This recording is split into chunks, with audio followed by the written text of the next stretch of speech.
sitting on his front porch, singing about a dirt road, sipping his cherry wine.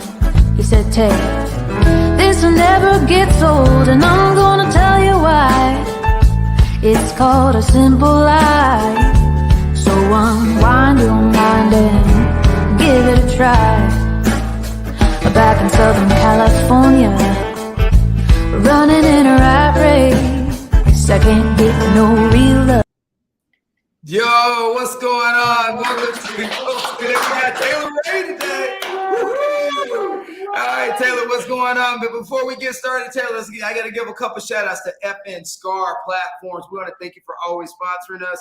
Shout out to Dunkin' Donuts crew down at Fish Hot. We just want to say, if you say embrace the power when you go through the drive-thru, they give you a free donut. And to my Bugs fan club at Newsom High School, you guys rock. And let's get started. Taylor, where are you at and how are you doing today, Miss Lady? I am doing great. I'm in Austin, Texas right now. It is sunny and 80 degrees and springtime here. That's all right. Got some cherry blossoms coming around probably. Hey, so I heard you've been on the road a lot, and we were talking earlier before you came on. Like, where have you been in the last couple of weeks on your road while you've been traveling?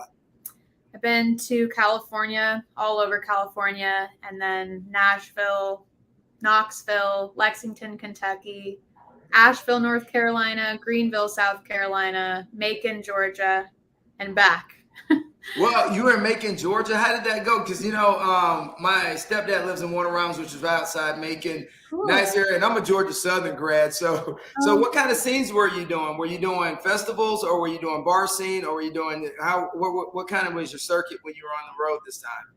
I was doing, it was a radio tour, and then I was doing venues, local venues that a lot of them, I was surprised, a lot of them were like sit down listening rooms, which is so nice for a songwriter who's been playing hotels and bars for the last 7 years. At Christmas, when people are listening to your original music. So it was so great. And in Macon, I was actually just on the station there and then did a session at Capricorn Studios, which was really exciting. It was like the Allman Brothers studio. Whoa! So a day of recording there, which was so fun. So that's nostalgia. You got to do the Allman Brothers studio.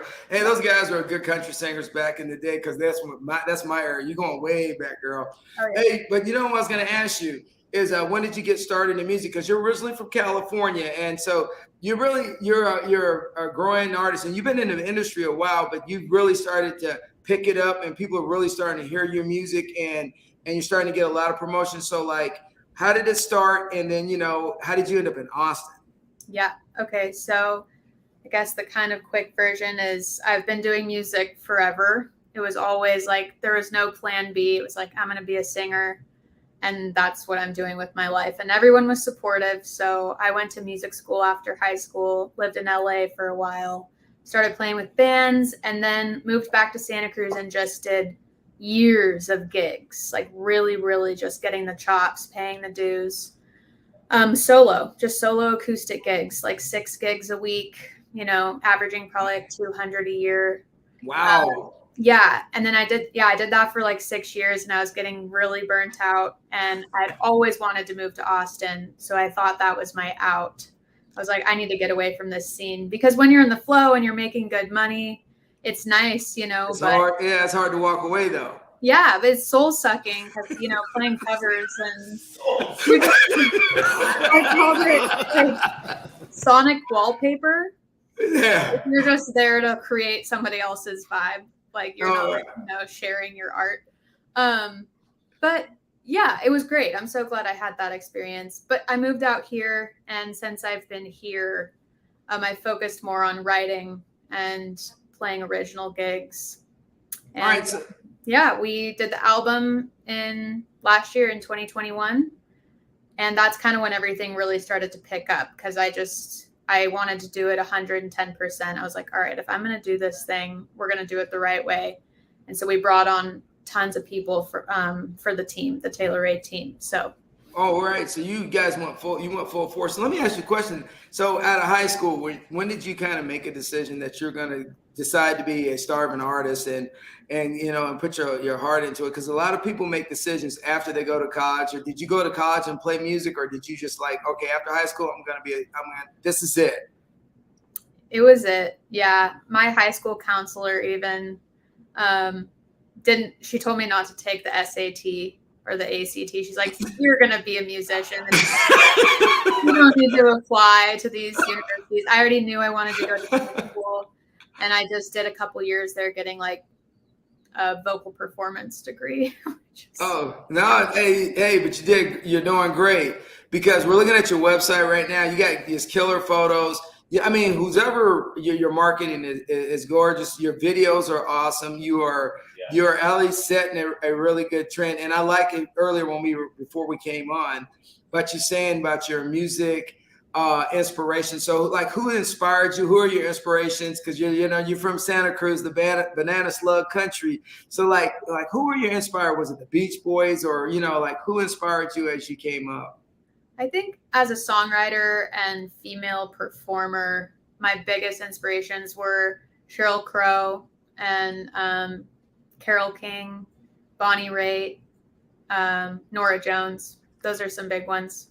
Oh yeah. So how do you look at your quality of your music when you're performing? And I know you're performing because you're Taylor Ray, but kind of what's your legacy on being remembered as that artist? What do you kind of like when people compare you? Where do you see yourself being compared to? I like that you said Sheryl Crow, because I never really considered Sheryl Crow country music, but hey, what do I know?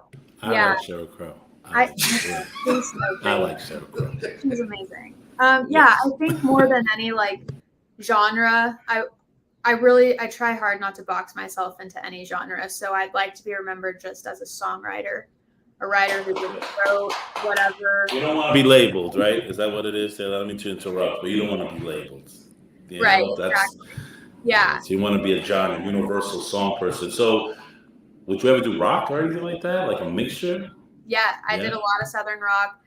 Forgiveness is I think the 9th song on the album, maybe the 10th, and that one goes hard. I mean, that one's like Zeppelin. Zeppelin was our big inspiration for that. So yeah, I think the album has a little bit of everything. I would say there's only one country song on there, in my opinion, which is the single.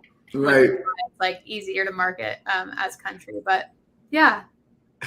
Hey, so what about siblings and stuff? So your family, you told me they relocated down to Austin. So like, how many siblings you got? What do you guys got going on? I mean, your parents got to be supportive. They left all beautiful Southern California, and moved back down to Austin. And Austin's a great college town to be able to put music out. You get the influence of being able to play the college scene there is a remarkable audience. So what's the family like with you? You have siblings?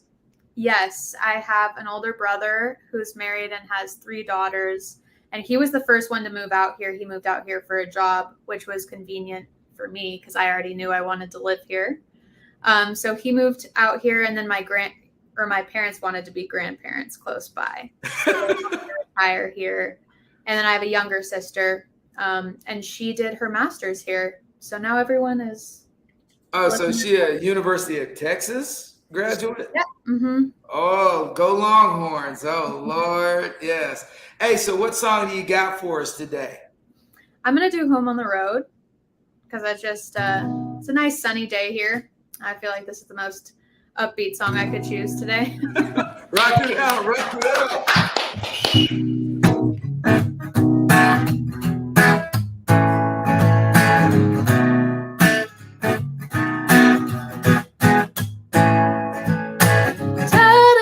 So close and living with the heads down low, hoping we can find a little bit of ourselves where the rubber meets the road. Yeah. You got a prime 79 black Chevy step van. That's some bluegrass. So fire it up, breathe it in slow. Gotta do it now before we get old. Shake down your salty spirit, the one I used to know. Let your dreaming a whole lot more to live for than this town. Let's put the old van into drive and go, making home on the road.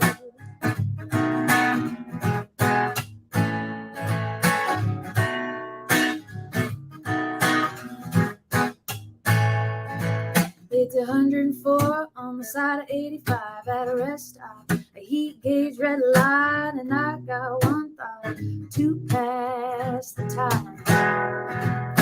It ain't so great, but it could be worse. So we crack a couple cold ones to lift the curse. When all we got to cheers to lights. And we may be too broke now to cross the city line. But when you got nowhere to be, you can't make bad timing.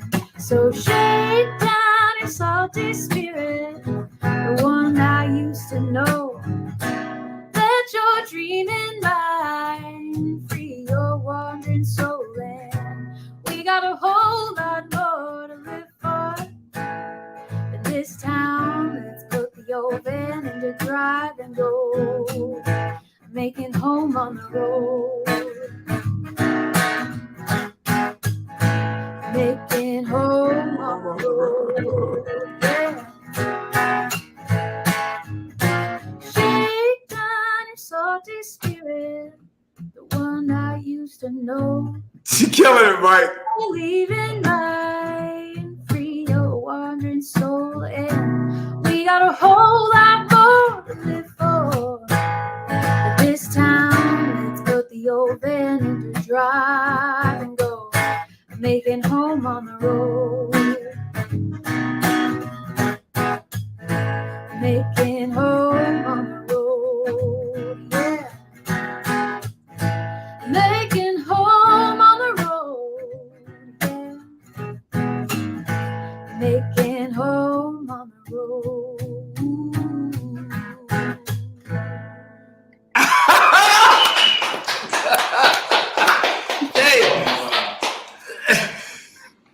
That was nice. That was nice. Hey, she was smiling away when she was saying, man, that is her passion. Well, it's fun. I like watching the video of it while I'm singing. I'm like, oh, that's cool. That's how we do. That's how we do. That's how we do. Hey, so where are we going to see you at next? So you're getting ready to get out on the road. I know you just got off the road, but hey, I'm sorry. When are you getting back on the road? And like, where are some of the areas and places that you're going to be so people can see you? I am going to be in California on April 15th with my band in Santa Rosa. Okay. Then we are flying out to Nashville and we're doing a show here. I don't know. We're flying to Austin first. Okay. From Austin, we're doing a show here at the Ballroom on the 17th of April. And then we're flying to Nashville and we're doing a show on 420 at Dee's Country Cocktail Lounge, and that one is going to be fun. That's I see, because you're rocking it, and Mike's just scrolling through what your upcoming events. Hey guys, if you're out there, Taylor's got a killer website. Get on it. Mike's flashing through it. So, hey Taylor, so let me ask you this question: as you've evolved in your singing, what are some of the pitfalls or some of the things that you think that when you first started out, that impacted you to where you're at right now, that you think, hey, I did this right, I wish I'd have done this earlier? What are some of those, those deja vu moments or moments that you reflect? 'Cause I'm sure you've done a lot of reflecting over the last, you said 10 years. So I'm sure you look back and say, hey, I wish I'd have took this gig or I didn't. So, like kind of give us a flavor of, how did your process go as you evolved to where you're at right now? Yeah, reflecting back is always funny because there's like, I should have done this or I could have done that, but I'm so happy with where I'm at now, and none of that would have happened. Like, this was the path and every single thing had to happen the way it did in order for me to get here. However, I would say the thing I wish I did the most would be to not listen to people. Like when I was younger, I did a lot of listening to what everybody else thought I should be doing. So I was a big people pleaser too, and I had to break that habit. So I would sacrifice my own artistry or style to just make sure somebody else was feeling okay about what we were doing. That was a big lesson. That was a big lesson for sure. I was Lesson learned, and now you're doing your thing. There you go. easily influenced. You don't Yeah, have to I worry would tell about that. myself to just like really think about what you want and do it. So you had to learn to say no. Yes. Definitely. You know, as an artist, you know, you go through ups and downs and on the road. So like if you had any advice for younger people that are going to pursue being artists and throw themselves into it, you know, it's glamorized on TV. You see all the different movies. They show the person start out with the band, they fall out, they build a band, and then they start their own band. But but Hollywood skips a lot of the pitfalls and struggles of people. So can you kind of touch on it when young people watch this podcast? To kind of let them understand that, you know, some of the things that the challenges that you face to get where you're at right now, because people see your success. They don't see the journey. You know what I mean? Absolutely. Yeah. I would say if you're just starting out in music career, get really, really good at what you want to do. You know, I try and focus in on one thing and get really, really good at that one thing, because anything that happens after that, you already got the most important part covered. You know, I was like, any opportunity that comes in is fine. I don't have to get ready for tour because I've been playing for so long. So make sure your craft is like really honed in. And the other thing I would say is get specific about what you want. You know, manifestation, say what you will about it, but that has been huge for me. It's really crazy, like what I've seen come to fruition just based on like sitting down every day, doing a meditation, and like getting really specific about the goals I want to achieve. Wow. As if they've already happened. So yeah, believing in yourself, that sounds cheesy, but it's really true. You know, believe that you're already there. That's a perfection. No, that's perfect. That's not cheesy. No. Yeah, I'm on your side. That ain't cheesy. Whoever thinks that, whatever. That's on point. So you're a songwriter. So how much emphasis do you give people as they get ready to write songs? Because a lot of people steer away from it. Sorry, what was the question? Hey, Mike, I think your mic's on. There we go. Yeah. All right, there we go. I'll echo it away. All right, so you're a songwriter. And as you, write music, what advice do you give people that want to pursue songwriting? Because there's a lot of artists that can sing and they want to write music and then they don't do it. So you've taken another level because you're actually writing music, you know, composing it, making it happen. So what advice do you give to people that, you know, want to pursue making sure that they're writing song music and finding inspiration? Because, you know, that's not easy. Not everybody can do that. Yeah. Journaling every day really helps starting out. When I write songs, I don't write songs in like a conventional way necessarily, so I don't know how good this advice is, but I try and write just from a subconscious place. So whatever comes to my mind first is like, I really try and keep that in the song, whether it's a melody or lyrics. And I've found that the more vulnerable you can get in a song, the more relatable it is. Even if you think it's so personal and you're like exposing your life, people really connect to that. Okay. Yeah.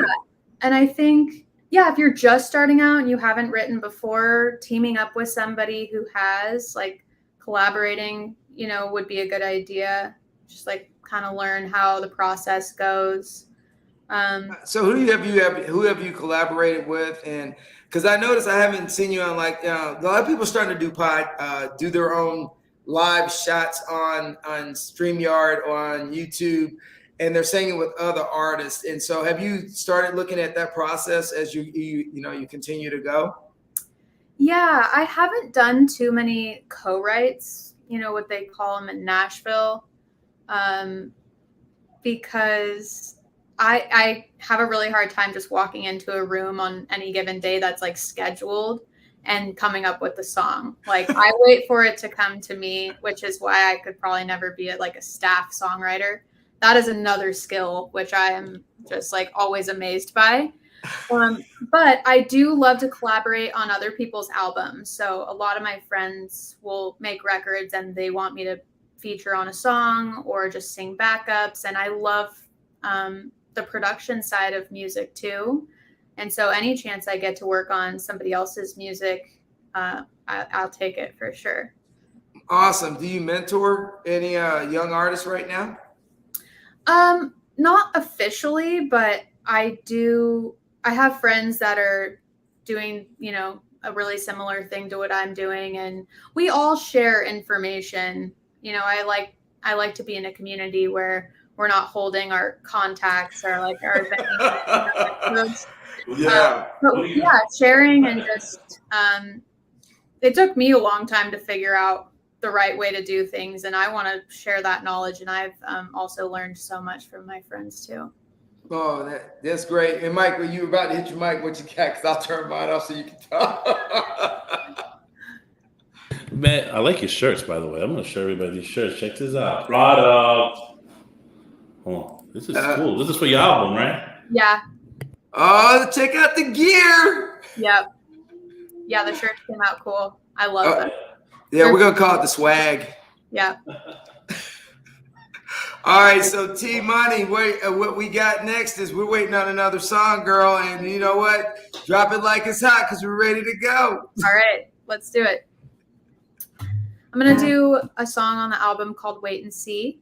Yeah, it's towards the end of the album, and this one kind of felt like the light at the end of the tunnel. The album's called Mad 20s, and it's kind of a concept album, being that all the songs were written, you know, in the years of my 20s and the ups and downs, but the song "Wait and See" closes out the album as a beacon of hope, about being patient and putting yourself first, sometimes your needs first, before you can move on to the next thing or help anybody else out. So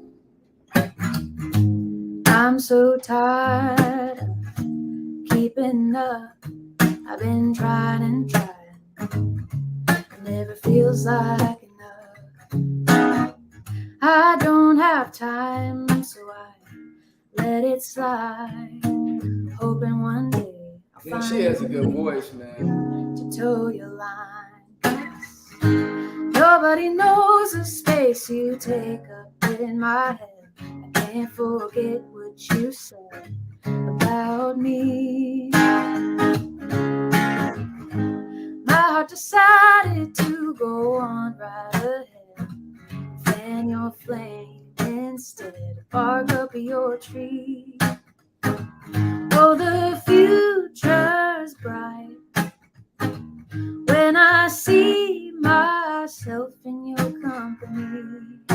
But I'm still 100 miles away, so there's nothing left to do but wait and see. You gotta wait and see.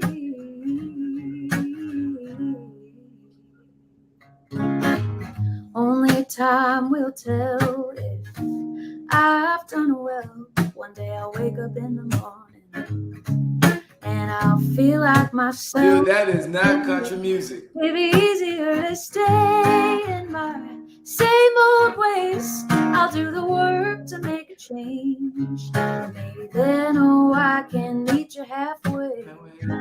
Nobody knows the space you take up in my head. I can't forget what you said about me.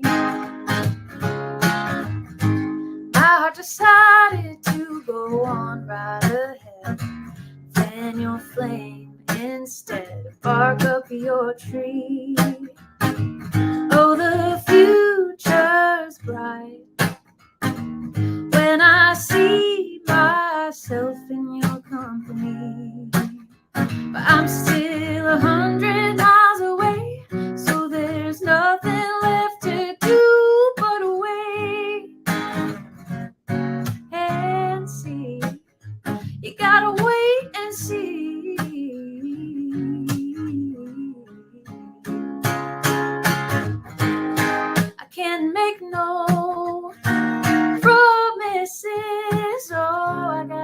this on my own, even if that means letting you go. 'Cause nobody knows the space you take up in my head. I can't forget what you said about me.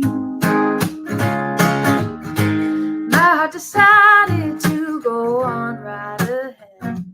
Fan your flame instead. Bark up your tree.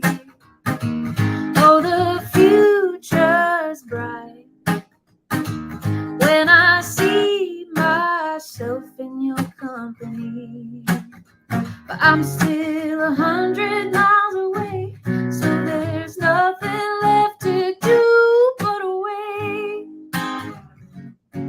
and see. You gotta wait and see. You gotta wait and see. Oh, you gotta wait and see.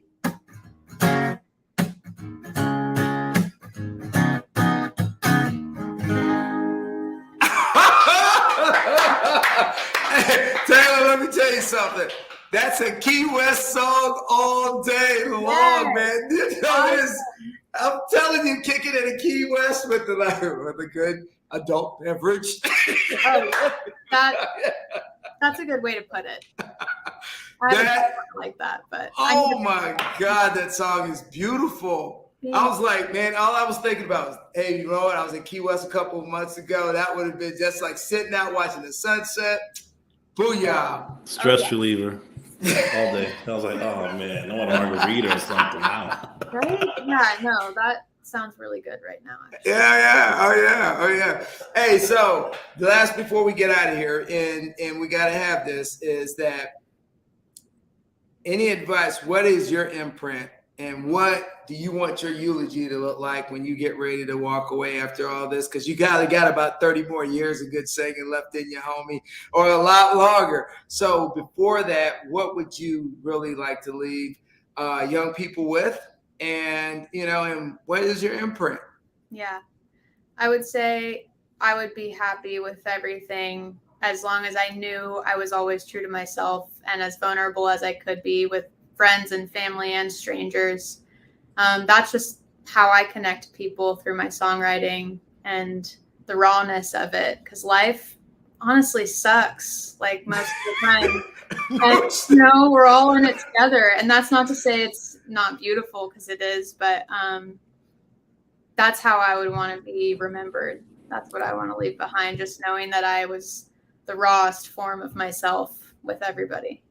Wow, that's deep. Ooh, but it does suck, you're right. I mean, I had to just jump in there and express myself. Yes. But it's still dope. We're good. We're here. As the famous lines that we always say, the struggle is real. It's real, and it never stops. No matter what you achieve and what you do, like, it's just hard. We're out here to learn, That's what we're here for. So of course it's going to be hard. You can't learn a lesson unless you do it wrong. Yeah, and you're chalking it up for experience. So you know what? I was going to ask, and I didn't want to let you go before I asked you this.